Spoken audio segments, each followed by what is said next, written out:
जय हिंद साथियों, स्वागत है आप सभी को अपने चैनल सामाजिक शिक्षा पर।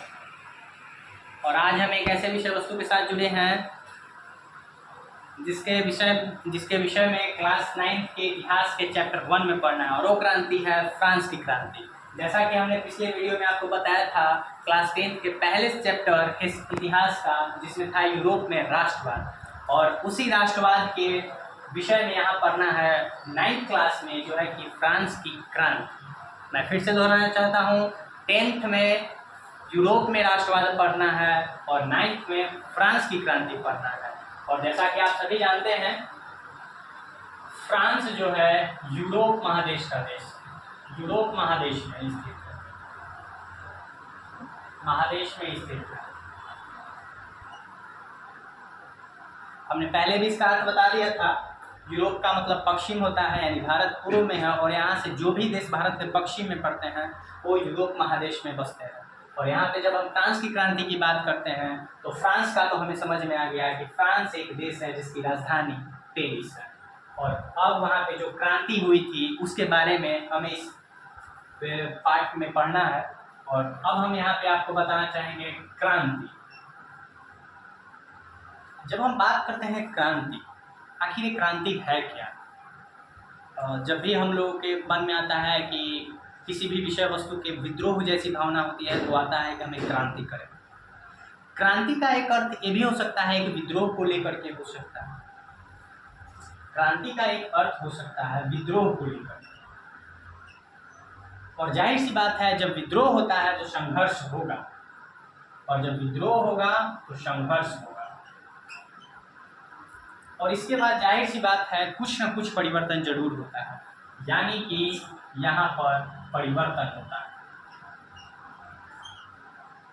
यानी कि परिवर्तन, यानी कि क्रांति का सीधा अर्थ परिवर्तन से है।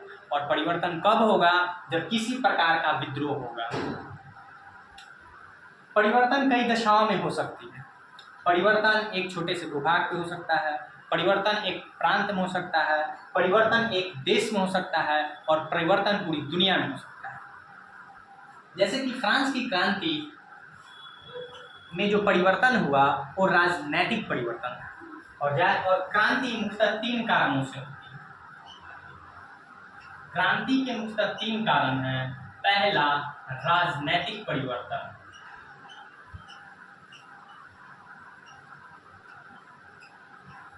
दूसरा, सामाजिक परिवर्तन। और तीसरा है आपका आर्थिक परिवर्तन।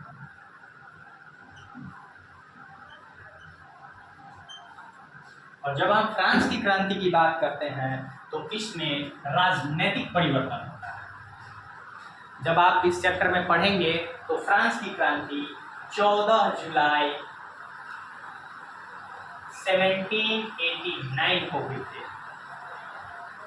14 जुलाई 1789 को एक क्रांति होती है जिसमें लोग सड़कों पर आ जाते हैं और उस समय के राजा के खिलाफ विद्रोह खड़ा कर देते हैं। और विद्रोह क्रांति के स्वरूप ले लेती है। क्रांति का स्वरूप लेना का मतलब, विद्रोह जब बहुत बड़े पैमाने पर शुरू होता है तो क्रांति कहलाती है, या फिर यूँ कहें कि जब क्रांति बहुत बड़े पैमाने पर शुरू होता है तो वह विद्रोह का भयानक स्वरूप ले लेता है। 14 जुलाई 1789 को बस्टाइल के किले से, जो कि एक कारागार था, इससे कैदियों को आज़ाद करा दिया जाता है। जाहिर सी बात है, जब कोई कैदी जिसे न्यायालय द्वारा दंड दिया गया हो, यानी वह किसी न किसी अपराध में संलिप्त पाया जाता है, और जब उसे आज़ाद किया जाता है तो पूरे के पूरे फ्रांस में अराजकता का माहौल उत्पन्न हो जाता है।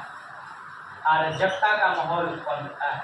और अगर हम यहाँ अराजकता का समझेंगे तो अराजकता का अर्थ होता है अस्थिरता।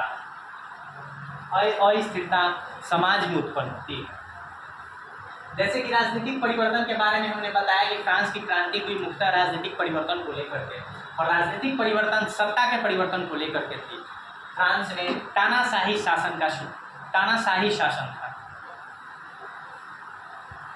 जाहिर सी बात है, फ्रांस में जब तानाशाही शासन जब शुरू होता है तो तानाशाही मुख्यतः दो चीज़ों में शुरू होता है। पहला जो मिलिट्री रूल लगता है, और दूसरा जब किसी वहाँ राजतंत्र होता है।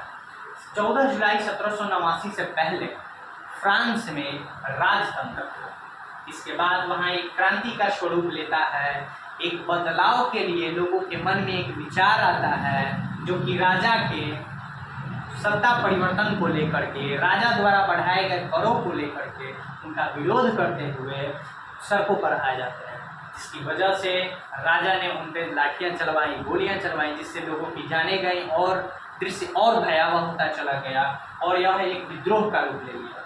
और जब ये विद्रोह का रूप लिया तो यह विद्रोह परिवर्तन करके ही माना। और जब हम विद्रोह की बात करेंगे तो वहाँ संघर्ष होता है। संघर्ष का मतलब होता है किसी दो गुट में आपस में लड़ाई झगड़ा।